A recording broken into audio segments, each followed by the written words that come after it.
Good evening and welcome to Flat Earth United. Joining me this evening is Jibby Jedi and Martin Leitker. How you doing, Jibby, first and foremost? Not too bad, not too bad. How are you, Nathan? I'm pretty damn fine. No complaints from me. And second of all, Martin Leitker, Flat Earth British. How you doing, my friend? I am Epic Nathan in a higher state of excitement as per usual. Good to hear. Good to hear. Well, in case people haven't guessed from the thumbnail or the title of this video, we're going to be talking a little bit about heliocentric and flat Earth history. And this has been inspired by, hopefully we may be joined by Zoe, but Zoe Scribner of Be Here and Love, Jibby Jedi and Martin Leitker, and their recent discussions about similar subjects along the lines of heliocentric and flat Earth history. So maybe we can start with you, Jibby, because you were alluding to the 500-year timeline that we are presented with heliocentrism being bunk, or not being as long as maybe we are led to believe. Can you expand on that a little bit and explain a little bit what you explained on that show that you did maybe 3 or 4 days ago? Well, I like to think of it in terms of relativity. How old is the globe is relative to you and your location and when it was brought to your location. Otherwise, the globe, it only has the age of what you're told it is. It's basically, I could say, there's an empty house, and then 1 hour later, you come back to it, and it's completely filled up and with furniture, and it's like somebody's lived there, and you say, how did this happen? And the one person says, oh, I've been here for years. And you say, no, that's impossible. Of course, yeah, here's my 10 friends. They'll tell you I've been here for years. Oh, yeah, he's been here for years. No, that's impossible, because one person, it would take longer to move all the, and you can break it down how one person can't do this in 1 hour. And it doesn't matter, because the 10 people are all going to say, yeah, he says it's been here for years, so that's the way it is. The majority believes it, and there you go. This is how it's established. It's perception deception. And so for America, I was saying, from what I could tell, with the time of literacy ending around maybe say mid 19th century, people were starting to become literate, learning how to read and math, and now you have the tools. Allegedly, you have the tools to confirm or deny this globe model, which should make everybody laugh prior, because all of your senses tell you you're on a flat, stationary, level plane, and then you're told these wacky things like that. If it's going to make you laugh, but without the skills to read and to do the math, how can you prove it to yourself? You really can't. You have to take your word for it. So this thing has never been solidified, because right up until even today, there are still illiterate adults who can't confirm or deny for themselves what this is. So if you're illiterate, and the majority was, how can then you then say, like, this is the established model that's been accepted for 500 to 2,000 years, when how can people possibly establish it for themselves when they can't read or write? Only the select few can. You know what I'm saying? Like, so it's relative to me. Prior to the printing press, you've got a situation where obviously people would just take their surroundings and accept that as being the case. You may have, biblical literalists, but them aside, you've got people who would just, look around them and just take what they see as read. That's how it is. And if you're not being told via TV or via a newspaper, how are you going to have that information thrust upon you? So then you're left with what we have now, and we look back in history to the depictions of the globe, and you've got things like Universal Studios, who know exactly what it looks like long before NASA actually go up and take an alleged photograph of it, which is in itself quite suspicious, given that TV is, as at least this panel would agree, the biggest mind-controlling programming tool that they have. So it's an interesting one when you look at it in terms of how long our perception has been able to grasp the concept of heliocentrism. Right. The Universal logo, I believe, was introduced in 1912, I want to say. That's the very earliest I could find of it. And so that's a good 50 years before they got out far enough to take a picture of it and noticed, hey, look, all the continents line up and are recording exactly like this logo we had well before, like generations before we could get out there. We had everything just right on this globe, wrapped around perfectly. We had the tilt right, we had the access right, we had everything, which is fascinating to do all that from the ground, basically blind. Like, you're not out there to be able to see all of this, but these people could do it, and we're so right. And it, of course, the NASA Freemasonic group confirms it. And then, yeah, when we were inundated with the moving pictures and radio, this kind of widespread communication that could hit people all at once versus your town crier or whatever that could only speak to the locals in the town hall and such. Now you have this overwhelming, intimidating force against you, proposing this with fantastic Hollywood magic visuals and all kinds of displays to wow you and excite you, like the World's Fair kind of stuff. You know, it's very, wow, we got to go, we got to see this. And of course, that when you're faced with such an intimidating force, you feel meager and kind of like humble to it. Like, wow, they are so much better than me at this stuff, that you kind of give yourself open to it. Like, okay, they must know what they're talking about. And it's a perception deception. It's all about presentation and no substance. As long as the wrapper is bright with sparkles and bows or whatever, it could be empty and people will pick it over a unwrapped box full and loaded with substance, because they want the visual candy. And that's what Hollywood gave them, the visual candy to fall in love with. And they did. And once we hit the 20th century with these technologies, it wasn't such a tug of war with globe Earth, flat Earth like it was prior, because you could have half the town hall saying, of course it's flat, and the other half going, well, this makes sense too. And, you know, this will go on forever until you have some kind of an overwhelming, dominant Trump force to just be louder than all of it. And in a way, nobody can say it's right or wrong except for them, because they're the only ones with the tools to show you all that. So, and this is how we got into this. And the 20th century was loaded with overwhelming technologies and displays and visuals and many, many distractions, including the world wars and all the conflicts and everything like that. And once the big media and moving pictures got out there, they get to focus your attention on anything they want to pull you away from the globe flat. It's like, what do you mean this globe? Oh, yeah, it's established already. But it's the first time I'm hearing about this globe. Well, just because you're just hearing about it now doesn't mean this hasn't been argued and established for thousands of years. Well, it's the first time I'm hearing it. Well, that's the facts.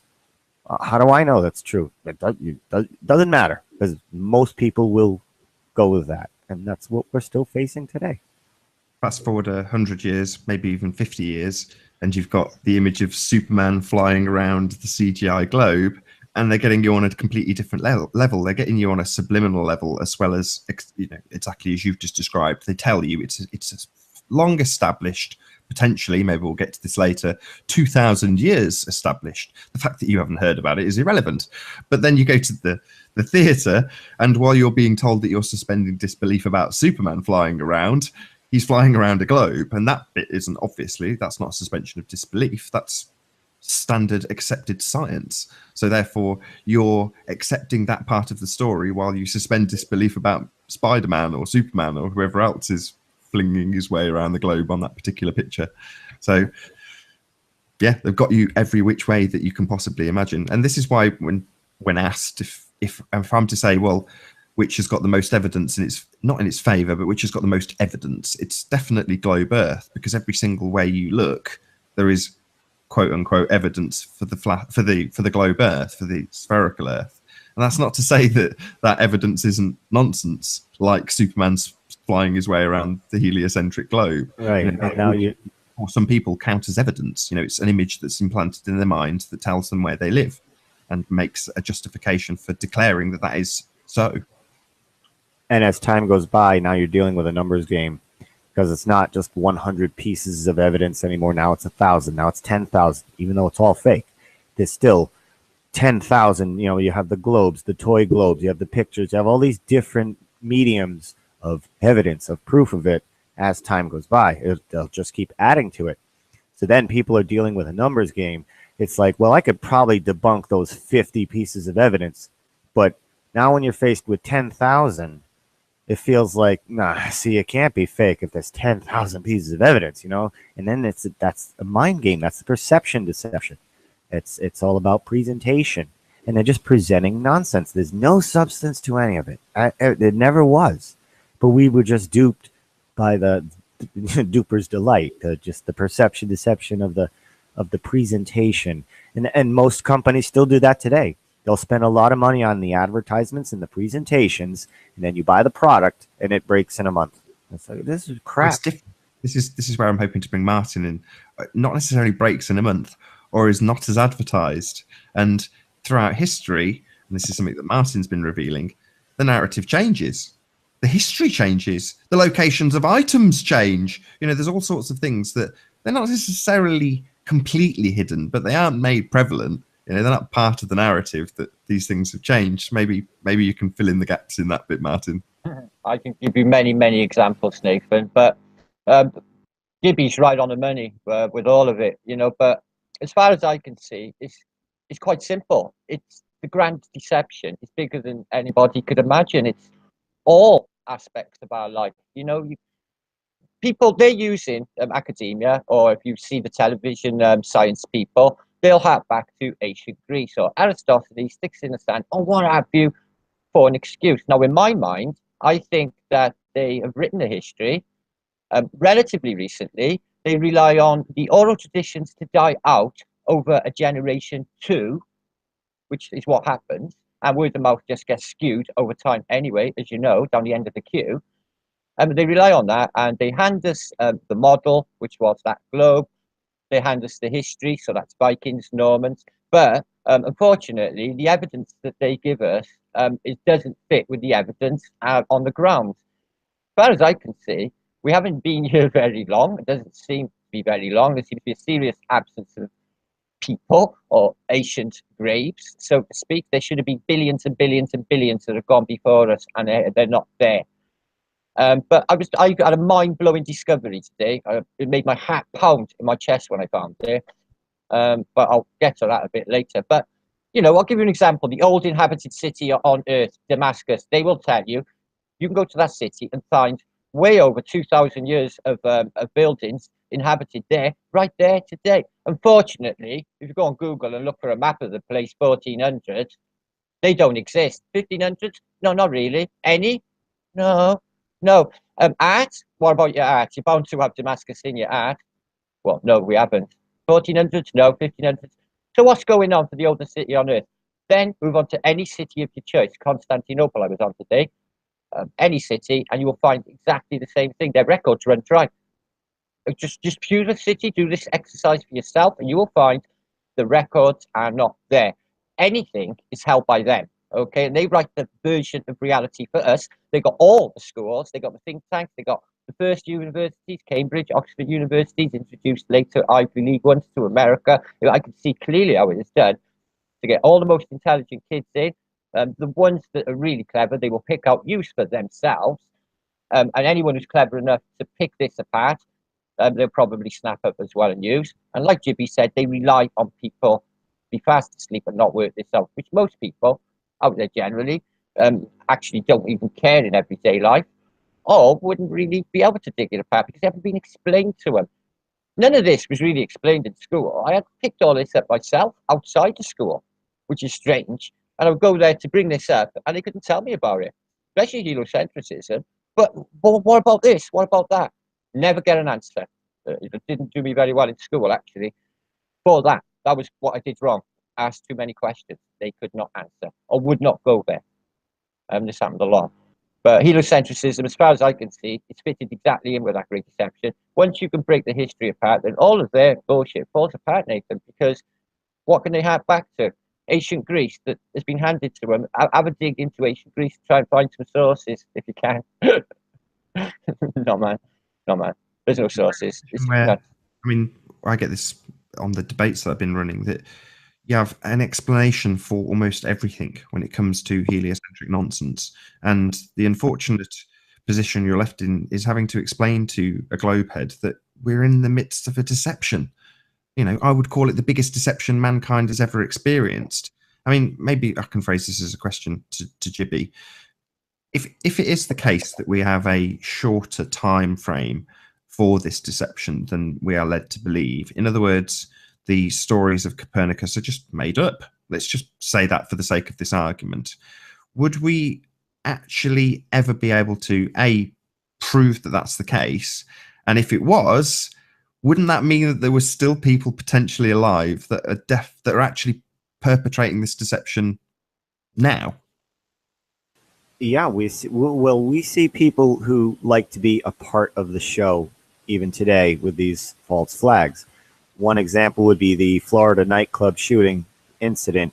Me personally, I came across probably at least 15 people that I know, and I probably talked to maybe 30 or 40 real life people on a kind of semi-weekly, monthly basis. So that's a good majority who have at least said that they or their friend knows somebody who was shot or killed at the Florida nightclub shooting, which, coinciding with everyone else's stories that I've been hearing, that seems to be the most popular group of people in the history of the world that everyone around the globe seems to know or have a it's literally, what do they say, 7 degrees from Kevin Bacon kind of thing, whatever it is. Like, everybody seems to be somewhat related to it. And I think that might have occurred with this globe thing too, as it still seems to occur with anything attached to royalty. People are excited, oh, I want to go see the royal wedding. Oh, I want to be a part of the royalty. They get caught up in the fantasy of it and want to be a part of the narrative. And yes, they could be like, oh, well, yes, I'm related to Copernicus. He was my great, and how are you going to verify that, really? I could say, and I could get 50 people to come over if I pay them and say that my grandfather used to fly through the air. And they will all come and testify it. They'll show you drawings. They'll show you freshly made carvings, but they'll say that these are old, and all kinds of proofs that my grandfather used to fly through the air. And it's pretty much the same thing as far as provable, not provable, as this globe thing, and how old and how far it goes back. And back then, the only way you could get the information out across the world would be on foot or carrier pigeon or something like that. So how do you get this model to everywhere, to all the continents? How do you get everybody to agree, which they still don't? And Marlena, who was on our show there, of the Micmac tribe, she says, my people never believed in the globe and still don't. Like, they were, that's just one tribe. And that's in Canada. And there are some in America, and there are some in Mexico, and there are some all over the place who never bought into it. So you can't say it's worldwide accepted. Or when you're just saying that, you have to prove it, and you can't. But nobody's going to even try. They're just going to say it, and then others will say it, and others will say it, and then the TV will say it, and the radio will say it, and NPR will say it, and everybody will say it, and politicians will say it. Doesn't mean it's true, no matter how many times you say it. That's what we're facing. Well, you brought up something interesting, which Martin and I have seen firsthand, which is in terms of, you mentioned royalty, and the older graves are all royal, and they're all of deep historic importance. But the domestic, is domestic the right word? The humble graves are not. You can't even. Well, I'm stealing your thunder here, Martin. Maybe you can carry on. Well, no, I've hunted. They're not there. You're right, Nathan. And the ones that are of any antiquity are in there, like Westminster or Hereford Cathedral, as you know. But it might be this bloodline. Like you're saying, the perpetrators, they might well be alive, or their descendants, their closest descendants. It could be that much of a deception in that closer time span, and nothing would go past. I wouldn't put anything past it at this stage. Something is drastically wrong. Why would they Photoshop Victorian photographs? Why are they skewing Dickensian era? Is beyond me. There's something really sinister in that alone. And the absence of dead people. You go to a local graveyard, you can't find nothing previous to 1600 in any graveyard. You put it down to poverty, not having enough money. It's rubbish. I went to the cathedral where the money was for my country, where any nobleman would have been buried. There was nothing until 1800s. What did that give me? Martin, was it 1100 that we saw the earliest grave in Hereford Cathedral? Yeah. Apparently. Well, no, later, because the Mapa Monday is 1190. So it would have been 13th century. There was literally a bishop, a bishop in there who's actually in the John Speed map, which I've got down by there on the floor. But funny you mentioned the printing press. That's part of it. I researched that recently. Now, what do we go on? Official contemporary narratives, don't we? So that's the Caxton press, isn't it? So what proof we got for Caxton press? Well, you can actually go and visit it. Well, that's actually a bit of an alarm call for me. And the first print of it, well, no. So I think there's something going on with that. That might have been initiated at a completely different time, or just whenever they told us. And as for the maps, like you say, they were brought in by that cartographer, John Speed, who I've been researching for, Elizabeth I. She gave him literally a custom house. Said, go print maps and get them out to the masses. And these John Speed maps, first time 1507. Okay, just after apparently 1607. I'm very sorry, but just after Elizabeth I's father, apparently disillusionment of the abbeys and the Reformation of the Church and the Enlightenment, all in this narrow time span. And when you dig into that narrow time span, you're trying to make sense of it. Like Jibby said about him digging up DNA. To prove the Plantagenet dynasty existed, aka Henry II of Agincourt or Richard III the Crookback, they literally dig him up out of a car park in Leicester and find a relation of his in America to say, oh yeah, there's a DNA match here, a relative in America. Richard III existed. Voila. See what they do? Yeah, it's a magic show. They're pulling things out of hats. Yep. Any subject, dig in. It's not just the heliocentrism, Jibby. Name a subject. Teutonic movement, glaciation, topography. Just name a subject. Delve in and see if what they're telling you is true. I tell you what, it ain't. And like you say, they back it up with years of maths. But Martin, it's worth giving the audience perhaps a bit more meat to the Mapa Monday narrative, because for me that's kind of a flat earth proof, because you're in a position where Jibby described it as like the town crier, but that would be the metaphorical equivalent, because they carted this thing around they had all sorts of different boxes for it, this map. And what you've got is a flat depiction of what they categorically tell you is everything, the whole world. Now, Martin's going to hopefully grab down his Mapa Monday and show what we're talking about. But it's minus, again in quotes, the new world. There's no Americas on there. But that is what the people who are telling the peasants, this is where you live. This is all of it. And what do you know? There's land missing off it. But up until, that was about, like you say, Martin, about the crossover point that they started introducing. According to the current narrative, that would be the point that they were introducing heliocentrism as a known fact. And according to even, slightly different narratives, they were so aware of it back then while they were punting the Mapa Monday, because 2,000 years ago they had sticks and shadows and knew it anyway. Again, no photographs at any stage at this point, but they know. And they're showing people the Mapa Monday. It makes no sense. The story, the timeline doesn't add up, basically. No, it's fabricated. The past is fabricated. And the more you dig in, you find this. And when you go to these places, you can find this for yourself. What has happened, I can't really put my finger on it, but something has. and it's in a narrow window of time as well. All of it. All of their stories, you can even think, if you've got to interpret the Bible stories of the Old Testament and all of that into this narrow window also. All of it. All of this pre-flood civilization and the existence of the civilization before, they've been trying to eradicate. And it is there. I think it's probably more. There's more buried in the deep rainforest and such. Look, and what we have on display are rebar reconstructions of.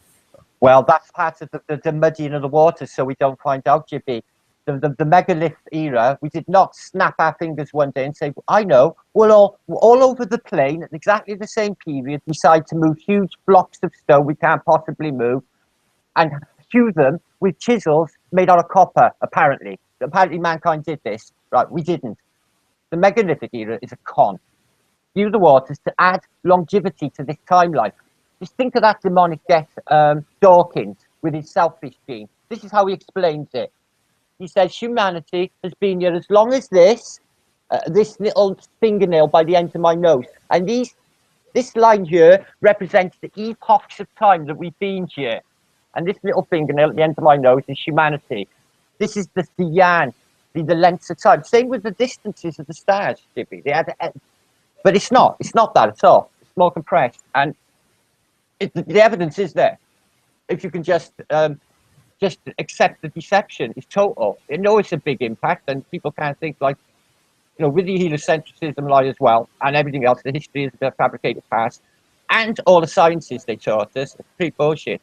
Really, if you dig into, tectonic movement, do you buy the way they explained that? And volcanicity? Do you think volcanicity is the reality the way they explain it? Have you witnessed this action? What about glaciation? Have you witnessed that influx? There's a lot when you dig into it, you find there's an absence of, an absence of the proof. So, to take glaciers, Martin. I've seen plenty of time lapses. Are you saying so the time? So have I. But what I'm trying to say is you will see them in flux. You will see that what they will say is a valley left in Wales is a glacial valley that deposited stones like sandpaper across the landscape. They're not there now. They said they got rid of them in the 1600s by lighting fires under them and smashing them up and getting rid of them. This is historically sort of put into the narrative, apparently. So these valleys were hued by glaciers. Unfortunately, you can't see this in action. These ones you see in time lapse, they're literally, you can't see the whole thing because apparently that takes eons for it to carve this valley or an ice age. But you can see it move and calf and fall into the sea. But you won't see that valley being literally the last bit of that glacier disappear into the sea, and that valley's being produced looking like it does as a glacial valley in Wales. It's not the same. Just look into it. Honest, big alarm calls for glaciation.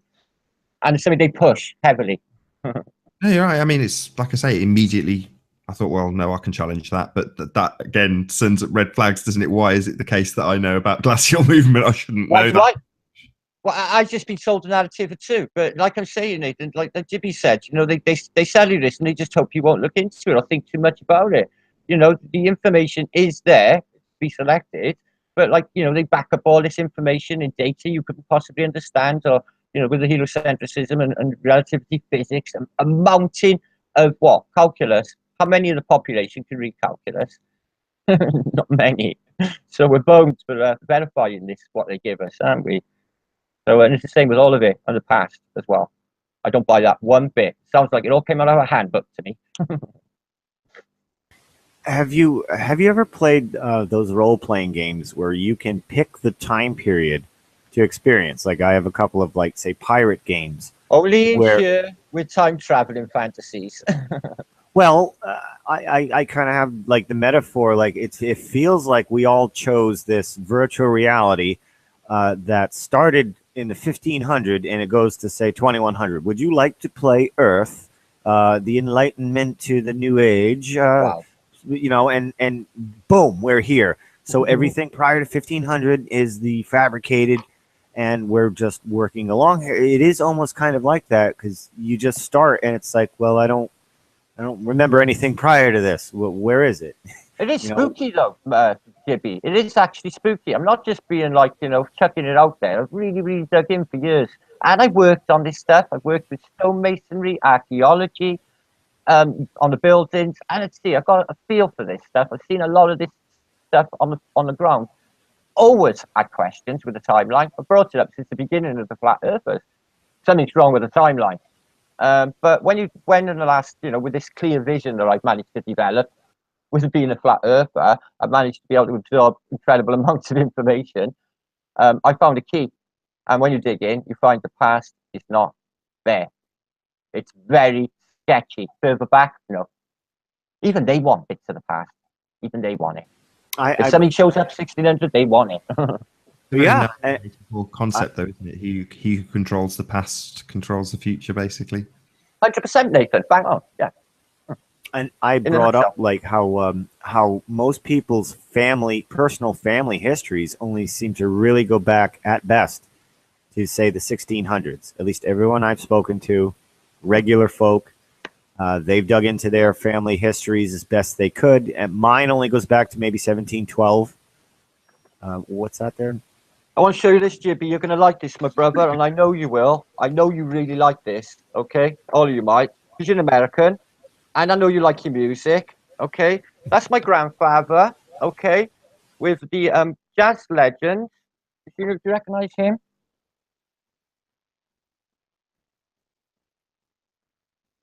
Duke Ellington.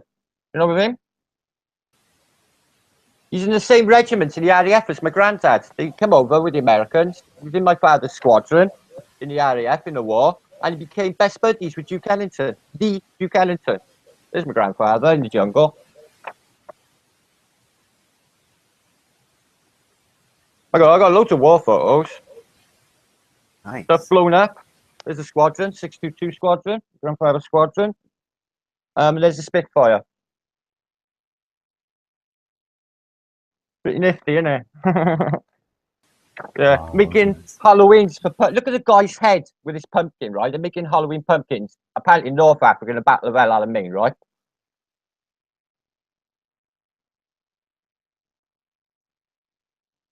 Yeah. Freaky, isn't it? And there's the one with Duke Ellington. That's my grandfather next to him there. Freaky, isn't it? But that's tangible. Go further back. I was going to say to Jibby, going back to 1700s, that's pretty good to go back that far with your family timeline. That's amazing, in fact. It took a lot of time, and we only recently just got to the maximum distant past, probably within the last 2 years. My cousin went to the Azores had to dig this up because that's where my family's from, is the Azores. No way. Mid-Atlantic, the Azores. Yep. San Miguel is where my grandfather's from. So we went there and we found his sister that he never knew because they were separated and he was sent to America. She stayed there, found her family and went into her records, and it's all in Portuguese, which we were, some of us speak it, I don't. So I had a hard time going through all that paperwork, and I just went through it maybe 2 months ago. So yeah, we go back to about 1712 or so. That's the furthest back our records go. So I wondered, maybe this phenomenon that seems to be occurring with everyone's personal family history, not going back thousands and thousands of years like the royals or even some tribes, could we have all been maybe burned out of where we were established by the governments over time and lost all those records? I'm thinking maybe that's a possibility too. Things would have been flammable, or if you have to pick up and run, you're not grabbing a bunch of stone tablets and running with them or whatever, But this was the kind of thing, at least in America, where the pioneers would settle. Here comes the government. Nope, you guys have to move. Oh, we've been here for generations. Too bad, you have to move.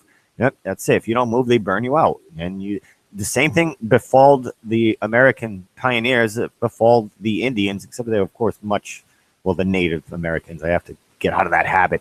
Yeah. But yeah, they chased everybody away. The government, as they manifest destiny all the way across, is kick you out. We own this, we own that, burn you down, burn it out, and then your records are burned. And yeah, but there should be still more personal records going back 1,000, 2,000 years or more. There should be somewhere. They should be somewhere. But it's just not. There's no lineage. The lineage ends. Even this is what's suspicious to me. The SS used to use a program to choose their people, right? But they only chose the records back to 1742 or somewhere in that region. No further back to find out if they had any Jewish heritage. Don't you find that a bit of an alarm clock? Why not a generation back? Isn't a generation back there? Really weird. That was reading that. I don't have an answer to that, but I do have a question which revolves around some of the maths or the extrapolations that I've seen going backwards, where they work the numbers back, and it seems like we'd get back to just a couple of people in a much shorter space of time. I mean, that's kind of spurious, because I don't necessarily buy the current. Well, the time is a part of it. Look, when they switched that right on the advent of the 1600s, when we had a tsunami hit Wales, when this John Speed map were introduced to Britain. Right, they they introduced the Julian calendar into Gregorian. But did you know the Freemasons and the royal family, they're still on Juliana, which is why the Queen has an unofficial birthday, which is the Juliana calendar birthday, and a Gregorian calendar birthday, which is her normal birthday. So that's why she has two. So it's not really hard. You got to do this fucking extrapolation thing with the dates, Nathan. When you're trying to work things out, it drives you nuts, because some things are put down in Juliana. and that chucks everything out again. And then he's done a later resets with the this is official ones, you know, the railway time system in the 1850s. Met the correct time, exactly the same time across the UK. Before then, they never. And then later on, then GMT, Greenwich Mean Time, set the meridian for the whole of this heliocentric model. It all couples in straight to that and the history. Once it all falls into place, you know this shit went down. Okay, you just do. It's a grand deception. This comes back to Mapa Monday again, because again, it does. Showing the prime meridian going straight down through Jerusalem, and now it's Greenwich. Exactly. I think it shifted more than that. It may have been well, I think it may have been a Cairo at some stage, but that's a very unusual Jerusalem in the center there, because this map is from 1290. Yet in the center of there is Jerusalem. What you're seeing is a very intricate, hyper modern star fort system, or whatever it is. It looks like it's actually alien or something. It doesn't belong in that time period on that map. It really, really, really doesn't.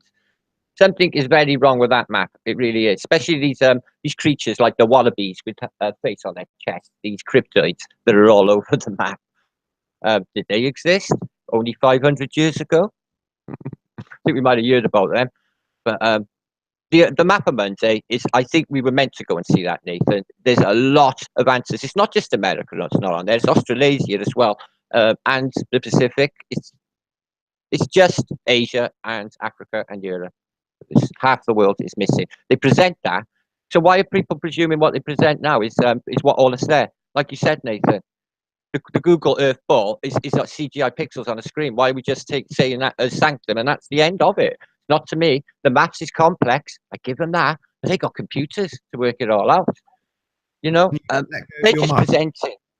Can you just let it go? Because I think it's set to be at the right distance, and you're getting what are called plosives, where you over. I know. Boom, boom. Yeah, I know. Off my screen. So, just let it go. It's perfect when you've just got it. Excuse me. Yeah, sorry to break the flow. No, you're right. No, you're right. But like you said, they just present that. So why do people presume that's all there? Well, they're presenting that now. I think this deception I've witnessed with my own eyes. You know, like I had in that museum. You look too deeply, you know, you're going to get threatened with the police. It's absolutely crazy. You know, can I just say, just a little tiny segue? I witnessed something outside today, and I filmed it. I put it on my channel, and I took it off in about 20 views because I wasn't sure if I could actually put it on my channel or not.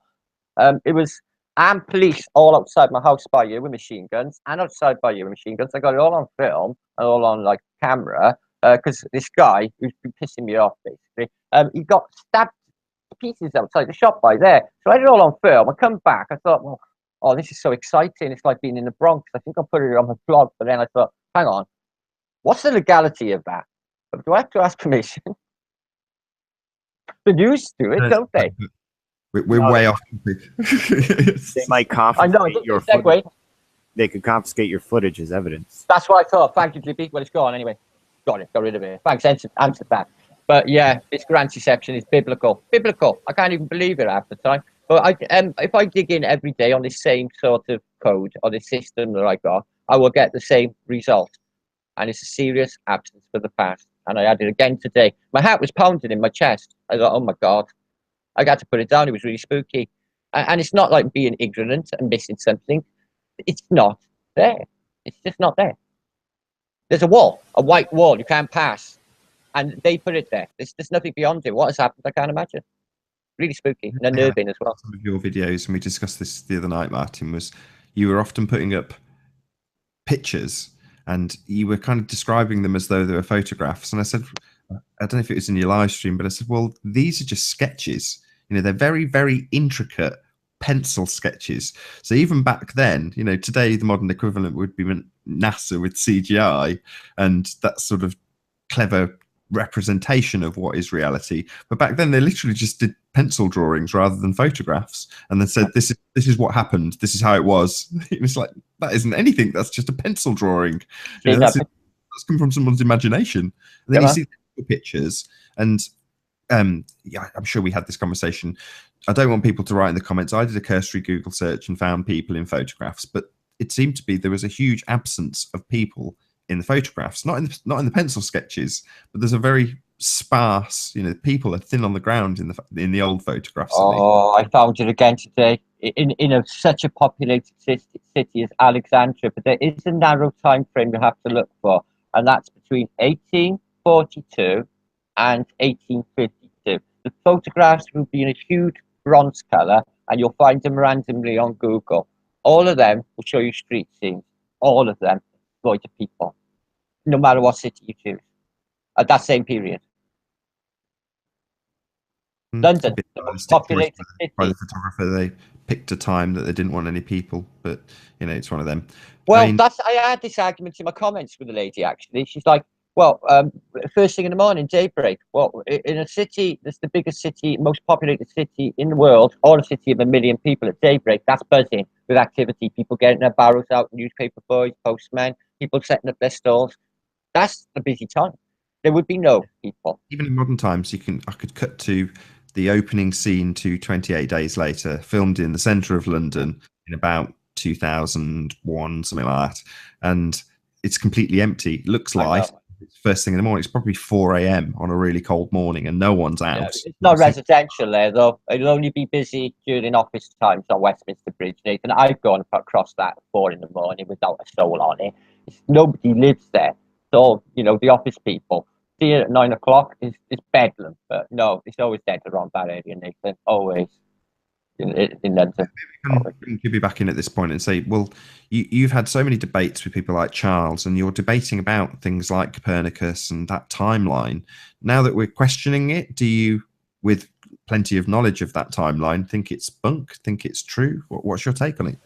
I think it's stories from the royals. I think that's like the king's decree. Yes, this is the history. Go spread this out to the vassals, and they have to accept it because that's the king's decree. It's one of these things. Like, that's their entitlement of what they say is truth, just the way we do it now with the TV. No matter what the TV tells everybody, they take it as the word of God.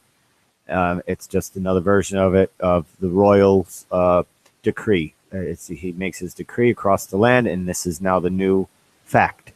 It's just it's that. And I don't, in Flat Earth, I never bring up past experiments, Michelson Morley or things like that, because I can't verify those things really happen one way or the other. I'm only working with what I can put hands on and show people what they can put hands on for themselves. But otherwise, we're just hearsay. It's, oh yeah, hear about these guys 200 years ago. Their experiment proved it's flat. Well, I don't know. Just the way I don't know that their experiments proved it was a ball. Anything like that, I cannot use. Like, I never use the Bible to prove any, because you can't. I want to prove. I don't want to prove a belief. I want to prove a fact. They were debating it forever. It's never stopped being debated, and that we can prove with some of the historic documents. Yes, years ago, they definitely didn't accept it universally. Nobody has ever accepted the globe universally. No, there were towns in the 20th century. There were entire towns that put the sign up as soon as you entered the town, like, no one in this town will ever call, this place a globe, or, like, the entire town was dedicated to not accepting the flat earth. And there were many religious communities, as these representatives would come in with the new information and the new books for the schools. They would always met with opposition, saying, like, no, this flies in the face of everything we've known for a very long time. Like, well, nope, this is the way it is now. More important people with more money and resources have determined this. So now you're faced with that intimidation. You ever seen that clip of Bonanza, Jibby, when the school teacher's telling them about the heliocentric model, and the clergyman comes over and goes, don't listen to her. Yeah, don't listen to him. Yeah. That's a great clip. Yeah, Little House on the Prairie, and he's explaining, contrary to the townsfolk's crazy notion that the Earth is flat, that the Earth is a globe. Is that right? So she's coming in with the controversial globe theory. Yep. Yeah, exactly that. Yep. So you touched on this too, Nathan. I'm not sure your take on it. What is your belief on the accuracy of the world population numbers? I got one on that. It's a nonsense to be able to. to guess what it is it's ludicrous. How can you guess India? How can you guess out in the India somewhere? Yep. Out here? I just got my second one in the past probably 5 or 6 years for me to, and of course, once again, I was chosen for the advanced survey where I got to tell them, what my rectal temperature is and everything, and that's like twice in a decade. Yeah, and when you get selected, you're supposed to only be selected for the advanced census once in a great while, but now I think they're just doing this every year. Is that all of America now, Jibby? Is it just having this? I think they are getting to the point now where they're just selecting everybody to do a more in-depth survey and seeing if people will sit there and know the law, which is just you only need to tell them the number of occupants, and that's it. But they have all these series of questions, income, race, all that stuff. Oh, I imagine. And I think it's a bluff to get people to go, well, they say I have to do this, so I will. Most people are ignorant. They don't know what the law is, legal, lawful, all this stuff. So this will dupe many people who just don't want hassles. And this is how America operates. It's all about just pay it so you don't feel the hassle. Go to court for the traffic thing. Go to I'm just going to pay the tax. Oh, I'm not going to go for an abatement because it's too much trouble. I'm just going to pay. And they have this, and they just keep upping it and upping it and upping it. And it's just heavier and heavier and heavier. And you just, whatever you say. And it takes the fight out of you because you have to fight every single piece of mail that comes to you to fight for your basic rights. You have to fight now. They'll make a mistake on your utility bill to see if you notice. Then you got to sit there on the phone for hours and fight. And then it gets corrected and normalized. You have to fight for normal. You have to fight for fair. I've been doing this years, just fighting for fair. There is a byproduct of it being legitimized because we're talking about something that does make up our history.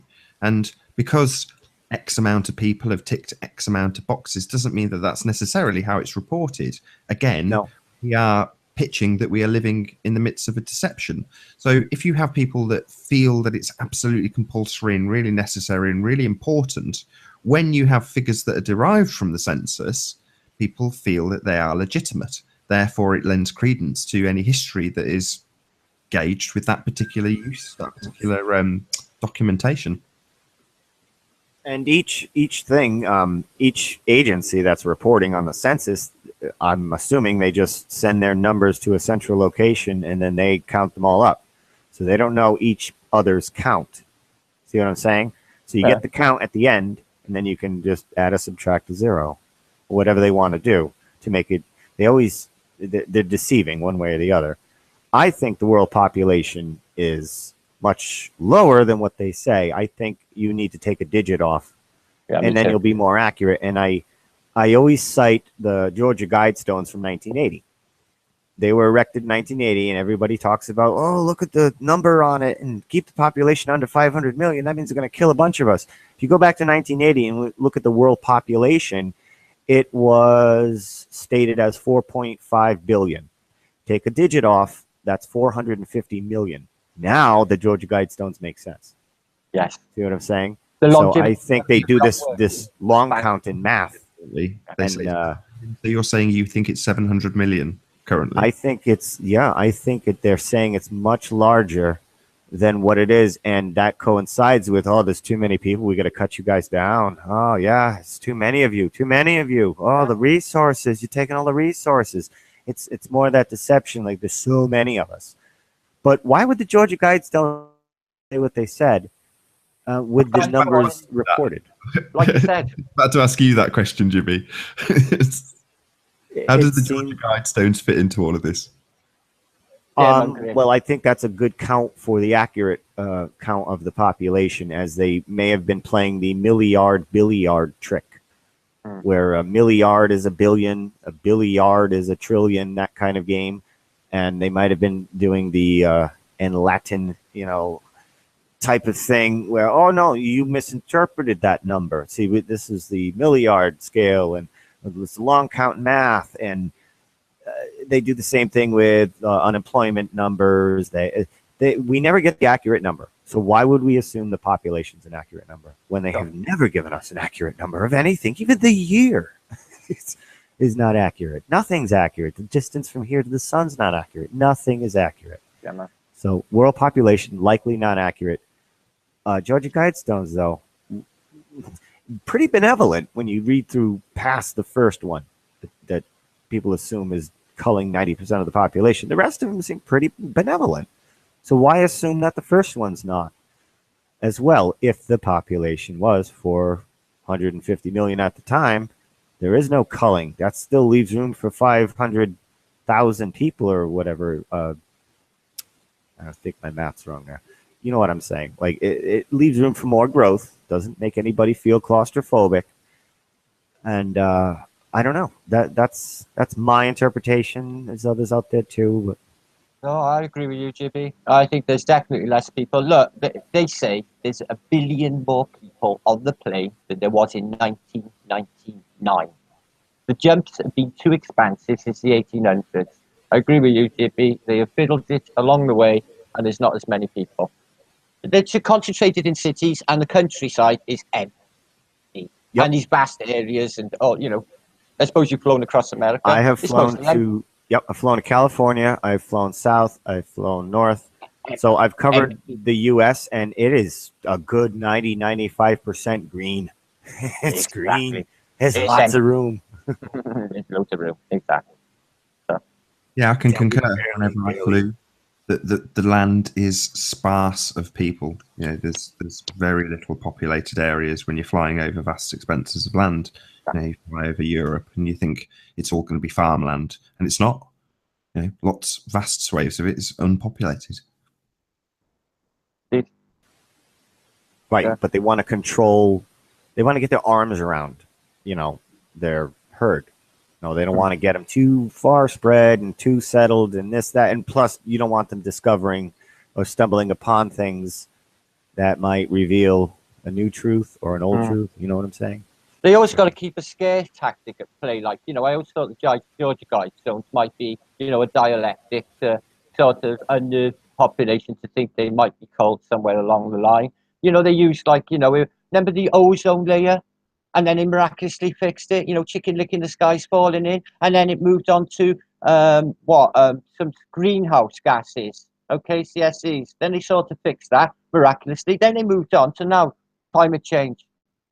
They keep got to have this chicken licking thing and they keep developing it and they just dump it, move on with the next without even telling you how they fixed the last. Remember the ozone hole? Let's just forget that Big Brother style, shall we? 1984, like it never existed. Before the ozone hole, it was acid rain we were supposed to worry about. Oh yeah, acid rain. There's the other one before it. Exactly. Now you're following the pattern. You see what they do? Chicken licking the skies falling in a dilemma. Is very conducive to fear-based mind control, and that the Bernaysian way of controlling people and programming their minds is a very recent thing. So it's just kind of stand to reason that this might be much more recent than we let on, and that for me ups the excitement level, because if it's a shorter time frame that we're talking about, like I said earlier, we could potentially have the deceivers very much amongst us. It might not necessarily be them that started it, but it could be their son, daughter, granddaughter. We're talking shorter timelines. We're talking the 6 degrees of separation, the Kevin Bacon game that we mentioned earlier. We could be a lot closer to our deceivers than we think. And if that's the case, if it's not as system based as I have currently sort of alluded to, my belief being long established and in the systems and the education system, that's why it's perpetuating itself. But it might not be the case at all. It might be like all the other false flags. It's just still in motion, still the bullshit's being created, and that could be why we are kept in this small corner of the internet. We're here, divulging the cracks in the heliocentric system for them to be smeared over again for maybe only the 3rd or 4th time in 100, 150 years, maybe, as opposed to 500 to 2,000 years. Yeah, well summed up. Exactly that.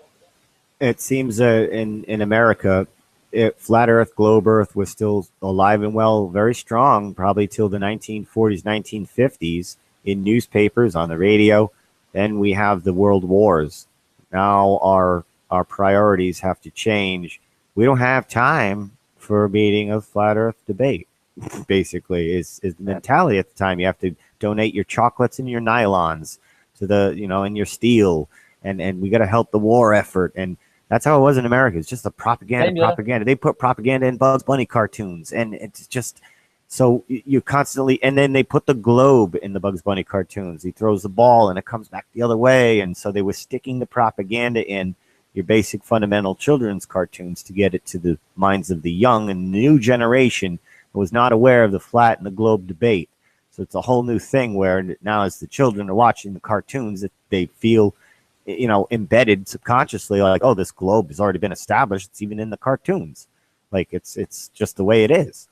So to that generation, it's absurd to argue about it at that point.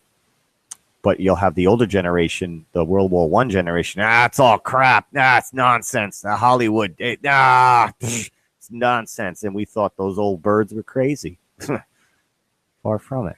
You often on these videos will joke about having the globe from cradle to death.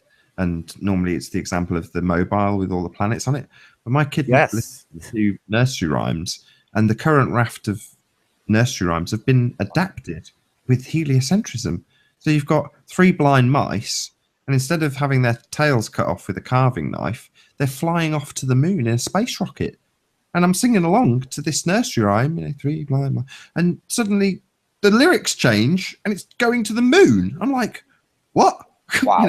Heading literally my, what is she now, 15-month-old child, the notion that going to the moon, it being a physical object and being able to travel to it and it being away from the spherical Earth, is embedded before she can even speak. Just phenomenal. Wow. Yeah, because the spheres and the stars are solid objects in the cradle, in the crib, going around and around, and they play with it, and it's a ball. It's a sphere. These planets, and they love selling you the stickers and the little things for and very heliocentric things for your child, for your baby, in the crib. So it's already embedded the imagery. Yeah.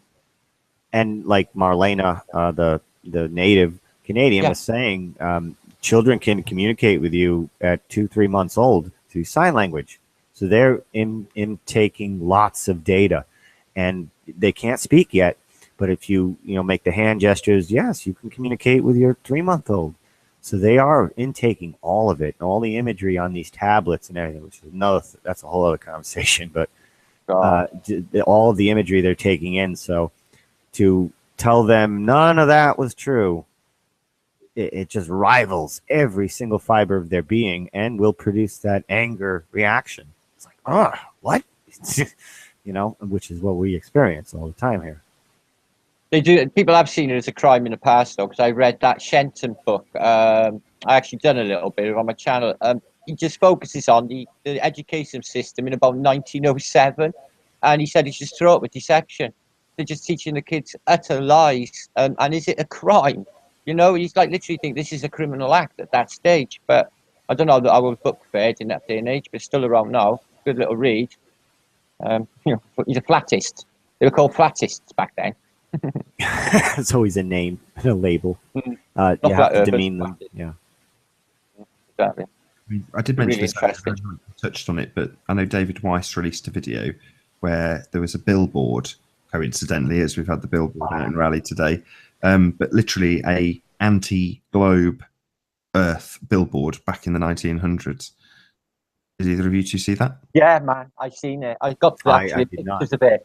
Yeah, it's to do with Blunt. There was like literally on the streets in New York with globes on sticks, and they were like, "This is fake," and they would just flat Earth banners as well. It was absolutely epic. And one in the streets up on the building in New York as well.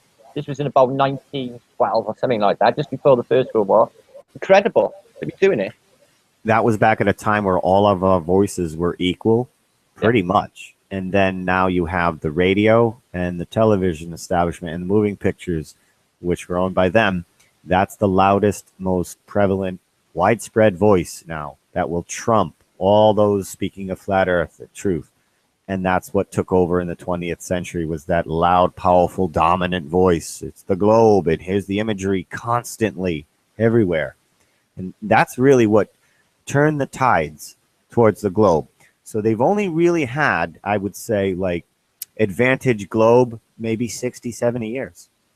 That's it. And we're starting now, right now, after 60 or 70 years, which is pretty much almost the whole time of NASA, waking up out of this dream, this fantasy illusionary reality. Yeah, try and dig into like go into like Victorian, maybe early as you can, to see how like the way that it's high end brainwashing with the globe programming.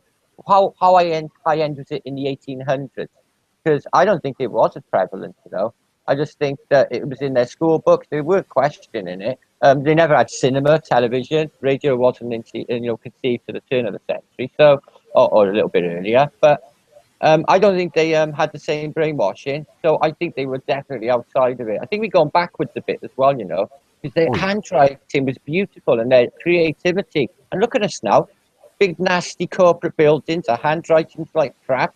The literal works are rubbish compared to the literal works of the mid 1800s. It's ridiculous. The way we changed humanity, the dumbing down has been massive in the last 100 years. It has. They've been relying on people not waking up. It's the internet, the greatest library on earth at our hands, and with a critical mind, a discerning mind. If you measured the IQ of the children 100 years ago to now, it would not even be. It would be like going against apes. The children going against apes. No, actually, I stand corrected. We did go against the apes in memory tests. It was on ABC News as video clips on YouTube. It was a memory test, computer screens and clicking on numbers in numerical order, and the apes kicked our ass. No way. They kicked our ass. They wiped us out, because if you got it right, you got a treat. The humans and the apes got the treat, and they show you the apes get it right, and they'll flash and they'll try to trick them, only show partial numbers, and you got to get them in order. And the apes got it right, and the people couldn't even come close. So if intelligence is based on the ability to memorize, we've already been conquered by the apes, because they've got us blown away on the ability to memorize. That's ABC News. That's mainstream. They're showing that, which is probably another form of shaming everybody. Look at everybody. The apes are smarter than you. Smarter as if smarter means memorization, which that's another deception. You're all told to believe, look at how well you memorized and regurgitated the information. Now you have a high IQ. You're intelligent. Are you? To me, that's not intelligence. Intelligence is somebody who can fix a car without being taught how to. They're looking at it, they're figuring it out. That's true intelligence. Somebody can figure something out without the instructions. To me, it's natural, pure, true intelligence, thinking outside of the box, thinking for themselves, questioning, critical thinking. I find it's a good intelligence, survival intelligence. I think it's an essential. Can I get you to maybe round out these points? I'm going to maybe in a few minutes' time round out the Google part of this show. So if you can maybe bring it back to how we've possibly been deceived in terms of the heliocentric system and the presentation throughout history. Maybe if we can start with you, Martin, then we'll go on to Jibby, and then I'll thank the audience and such like. For my mind, it's easier. It was easier put in than you could imagine, because they have all of the education systems, the religious centers, no matter what denomination. If it's one all-powerful controlling entity or parasite or whatever they are, and they have all of the universities and all of the schools, so whatever is handed to us is by them. And isn't it not conceivable that they could possibly rewrite things for their own ends, corrupt men? Yeah, it is conceivable. So that's what's happened. They rewrote history. They rewrite records, all like the census that Jibby's been doing, or any birth records or any records. Full stop. Go somewhere, don't they? Yeah. Well, they go to them. And do you think they're just standard, or do you think they may be altered down the line? Well, they can do whatever they please. So, for my mind, we haven't been here long. The past is a fabrication, and they have altered everything to fit it. And when you dig in, it is there. It is there. Spooky, but it is there. It is there. I would never have believed it, but the heliocentric model just dissolves with this, because it just doesn't make any sense. You can't, nothing to hark back on.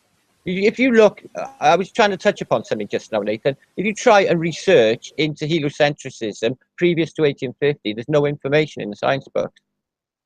It's not there. There's no information in not really in when you Google like maps or pictures of globes. There's one 1542, the old one that always turns up. Try and find something in between that period. Not that many there, and they're in dealers' hands or in sort of museums like the Smithsonian or what have you, but none out there. You think if it'd been around that long, they would have been en masse. No, man, they ain't been around long at all. at all. I'm telling you, Nobody was literate, really. nobody was literate, brother. This is certainly what you're looking into on your channel. I positively encourage everyone who's watching this to subscribe to Martin Leitke, aka Flat Earth British. Can we get your take on it, Jimmy? What do you think? What do you think the history has been fudged? How has it been fudged? Why has it been fudged? Well, we're not going to know the whys until we get them strapped to a chair in interrogation. But to me, in America, from what I'm seeing, this flat Earth, globe Earth only took kind of a shadow position around the 1950s and till probably early 21st century when flat Earth started to resurge. Never really went away, but it was only very small pockets of people because of it's basically who's louder than the other, and the voice of the people were being trumped by NASA and the television and the radio and the propaganda from the government repeatedly, because they own all those mediums that we don't have access to, so we can't grab one of them and be just as loud, like say have our own channel, the Flat Earth channel on television. It's not going to happen. Well, it should. We should have that right, but it won't.